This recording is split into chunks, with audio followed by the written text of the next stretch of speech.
Naku, ano ba ito? Inilaglag eh. Ayan oh. Baliktad lang pero babasahin ko sa inyo. Galing kay Digong yan. Former President Rodrigo Roa Duterte. Aba, ay ganito ito. Ano nangyari? Ano nakalagay dito? Naniwala ka dyan kay Inday. May receipt naman. O, kita mo yung banggit. Ha? Jamming ka niya. Ay kasi sabi niya. Ano? Lalo na ho pag balabag yung tanong. Ibig lalo na daw ho pagka balagbag ang tanong. Ano ibig sabihin niya? Parang huwag kang maniwala dyan kay Inday, lalo na pagka balagbag ang tanong, iba ang sagot niya. Parang ganun ba? Sabi ni Duterte, ito eh, hindi na ako babalik sa politika, tapos na ako. Laos na ako. Wala na akong panggastos, wala nang lahat. Ang naiwan na lang sa akin siguro yabang. Aba, mabuti alam niya yon. Sabi niya yun eh. Ayan oh. Ayan oh, baliktad nga lang. Ayan oh, sinabi niya. Ayan, binabasa ko lang. Ulitin ko ha. Hindi na ako babalik sa politika, tapos na ako. Laos na ako, wala na akong panggastos, wala nang lahat. Ang naiwan na lang sa akin siguro yabang, sabi ni Duterte. Ha? Saan na ano? Saan ka nakakita na nagsama-sama ang tatay, pati dalawang anak, natatakbo sa na senador? Anong gagawin namin sa Senate? Okay, tama. Ano ito? Ano yan? Bakit yung matandang Duterte, presentabi na dating Pangulo, nagsalita ng ganito? Ibig sabihin, harap-harapan niyang nilalaglag si Vice President Sara Duterte ang kanyang anak. Ayun na lang eh. Ha? Maniwala ka dyan kay Inday. Ha? Sus may receipt naman. O, yan ang panglingwahe niya eh. Ito yung matindi. Yan. I-jamming ka niyan ng husto. O, i-jamming ka raw ka ng husto. Lalo na daw pag balagbag ang tanong. Anong tingin niya kay Inday? Ang kanyang anak? Bakit ginanon niya? Ha? Para sinabi niyang wala yung sinasabi ni Inday na yan, hindi totoo yan. Ha? Balagbag yung, pagbalagbag ang tanong, balagbag din ang sagot. Ang tindi nito ha. Ha? Ayan o.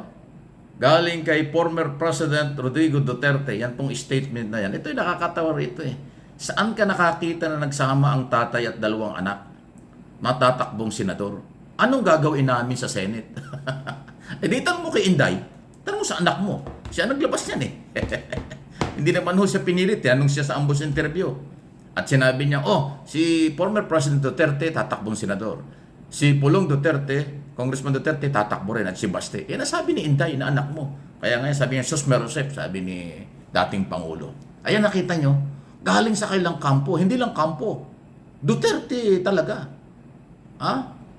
Yung dating Pangulo at kasalukuyang Pangulo, Vice President, ayan, dating Pangulo, former President, now, incumbent Vice President Sara Duterte, ay magkasalungat ang sinasabi. Parang kinukutsa, parang tinatawanan yung anak niya. Ano ba pinagsasabi mo? Ba't naman kami tatakbong tatlo? Ba't naman kami magsasama-sama? Anong gagawin namin sa Senado? O, di ba? So, yan ang nagpapalabas na malinaw na ito pong mga statement na ito ng kampo ng mga Duterte, wala silang coordination. Kung pakulo ito, di akala nyo makakakuha kayo ng sympathy. Tapos na ang tao sawa na ang tao sa pakulo.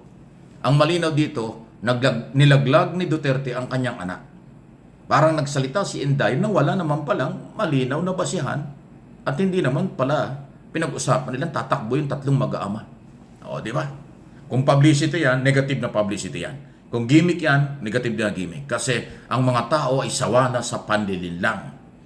Ang mga tao ay sawa na sa pambobola. Ang mga tao ay sawa na sa mga paikot na mga political statement. Ang gusto ng tao, seryoso. Mag-usap kayo, then kung ano inyong plano, sabihin nyo sa tao. Pero yung wala naman yata kayong plano, tapos pinalulutang nyo, natatakbo kayo o hindi naman pala. Eh wala daw siya pera, ang natitira daw sa kanya, yabang na lang. Si Duterte siya, may sabi no. Wala daw natitira sa kanya, kundi yabang na lang. O inamin na ni Duterte na yabang na lang natitira sa kanya. Ay sabi niya yan eh. So, bakit totoo yun? Bakit nga naman tatakbo silang mag-ama? Anong gagawin nila sa Senado? Ha? At saka ayaw ni Duterte na mapahiya siguro siya dahil kasi alam niya hindi naman mananalo silang tatlo. Tatlo magkakasabay-sabay na senador? Imposible. Sabi ko nga, kailanman at huwag mangyari na maging family corporation ng Senado. Dahil ang Senado ay Republika ng Pilipinas. Napakataas na institusyon yan. Dapat yan ang kumakatawan sa Senado ay iba-ibang pangalan, iba-ibang prinsipyo, At iba-iba rin ho ng probinsyang pinanggalingan kasi nationwide yan. Hindi pwedeng iisang angkan. Isipin mo, 3 senador galing sa, gusto nyo lahat taga Davao? Taga Davao si Bato, taga Davao si Bongo, taga Davao si yung 3 mag-aama. Diba? Ano naman yun? Kawawan, ay tayo po Luzon, Visayas, Mindanao. So siguro alam ni Duterte na hindi maganda yun. Hindi pwede. Hindi magandang tingnan. Ayan, okay? So ang malinaw dito, inihulog, nilaglag ni Duterte mismo ang kanyang anak na si Vice President Sara Duterte. Doon sa pagsasabing tatakbo silang mag-aama. Wow! Baklase talaga itong pamilyang ito, no? Hindi po ito panira. Galing sa kanila ang iso. Hindi po ito fake news. Sa kanila galing. Kasi alam ko, pagkahugan nito ang dating ng mga balita, magtatahulan na naman yung mga vlogger nila eh. Yung mga Duterte vloggers, supporters nila, magtatahulan na naman yun. Sasabihin, fake news. Anong fake news? Di basahin yung sinasabi niya.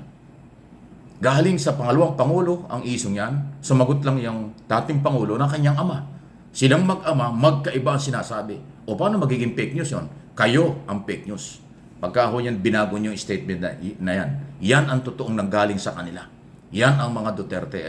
Sino may kasalanan dyan? Hindi taong bayan. Sila yun. Sila, dahil hindi sila nagko-coordinate. Kung anumang gimmick yan, hindi na nga putok yung gimmick na yan. Lalo lang nakakasira yan. At saka sa totoo lang, alam nyo ako, tumulong ako kay Duterte nung before election at nung siya ay presidente ng Pilipinas. Dahil siya presidente, siya ay inihilal ng taong bayan eh. Pero dahil nga ho, after na siya ay makatapos sa kanyang term, ang sasama ng kanyang sinabi. Kawalan ng respeto sa elected President Bongbong Marcos. Minumura niya. Sinasabihin niya kung ano-ano. Hindi ho maganda yun. Hindi katanggap-tanggap yun. Kaya mula noong siya ay nagbabatikos ng matindi kay Pangulong Marcos, nawalan din ako ng gana. At maraming Pilipino nawalan ng gana. Kasi kung ikaw ay matinong Pilipino, bakit ka sasama sa pambabastos sa elected president? Kasi kawalan ng respeto sa tao yun, kawalan ng respeto sa political exercise, kawalan ng respeto sa 31.5 million bumoto. Dapat irespeto ang mga voters, mga botanteng naglagay sa ating Pangulong Marcos. Doon ako nawalan ng gana kay Digong, kaya iniwan ko siya talaga at ayaw ko na sa kanya. Kasi garapal yung kanyang mga batikos nang wala sa lugar. Noong siya presidente, tulungan ko dahil presidente siya. Pero ngayon, yan ang sagot ko doon sa mga nagtatanong, dati Duterte ako. Totoo yun. Kaya alam mo yung mga nakapaligid kay Duterte ngayon, hindi naman original yan. Yung mga vlogger nila yan. Naku, karamihang nakadikit ngayon sa kay Duterte, mga vlogger ni Isko Moreno. Hindi nga bumuto kay Inday yung mga yan eh. Hindi nga bumuto yan sa kaya sa kay Sara eh. Isko Moreno at Di ba yung mga vlogger na maingay, nakadikit ngayon sa mga Duterte? Hindi original yan. Ako, hindi man ako vlogger pa ng mga panahon yun, pero nasa radyo ako noon. At lahat lagi tayong tumutulong kay Duterte sa kampanya lahat. Hindi na sumasama sa rally dahil wala tayong oras. Yung mga nag-iingay ngayon na pro Duterte, hindi yan original. Mga lumipat lang yan. Mga Isko Moreno grupo yan. At yung iba pa, yan ang totoo. Di ba? Kaya yung mga original na mga Duterte, halos wala na. Mga Moreno vlogger at Marcos vlogger, yung sumama kay Duterte ngayon. Pero ilan lang yun, katulad ni Maharlika. Ayan si Maharlika, Bongbong Marcos yun ang araw eh. Hindi lang napagbigyan ng gusto niya, kaya nagwawala siya hanggang ngayon. Nabuang na, di ba? Yun yun. Alam niyo, suriin niyo yung mga taong nagsasalitan niyan at nagtatanggol sa kanya. Saan sila nang galing? Hindi sila original na DDS. Tumawid lang sila after election ng 2022. Nag-anti-Marcos sila. Kunwari, pro-Duterte sila hanggang ngayon. Nagagamitan lang naman sila eh. Alam mo, si Duterte alam niya yun. Kilala niya ang totoo at hindi. Kilala niya. Kahit ako, kilala ko niyan eh.